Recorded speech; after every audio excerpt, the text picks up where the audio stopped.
চললাম বড়বাজার। দেখতেই পাচ্ছ আমি আর দিদি চলে এসেছি বড়বাজার।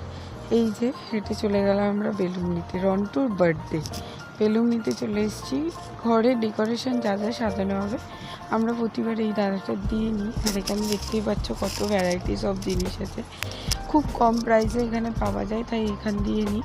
দাদাটার ব্যবহার আচারও খুব ভালো। আমরা নিয়ে নিয়েছিলাম হচ্ছে 5 প্যাকেট বেলুন, আর হচ্ছে এই দেখে নাও আমি দিদির পাশে দাঁড়িয়ে টুপি নেওয়া হয়েছে 10 থেকে 12খানা, বেলুন, আরও অনেক কিছু। আর এই সুন্দর ক্রাউনটা আমার খুব ভালো লেগেছে, আমি একটু দিদিকে পরিয়ে নিলাম। তারপর চলো আমরা ঢুকে গেলাম একটা ভেতর দিকে রাস্তায়। আর এখানে দেখে নাও আমি রন্টির জন্য পুতুল পছন্দ করছিলাম, কিন্তু ভীষণ দাম বলছিল, ওর জন্য আর নেওয়া হয়নি। আর এখান দিয়ে রন্টুর জন্য হেয়ার ব্যান্ড চুজ করা হচ্ছিলো।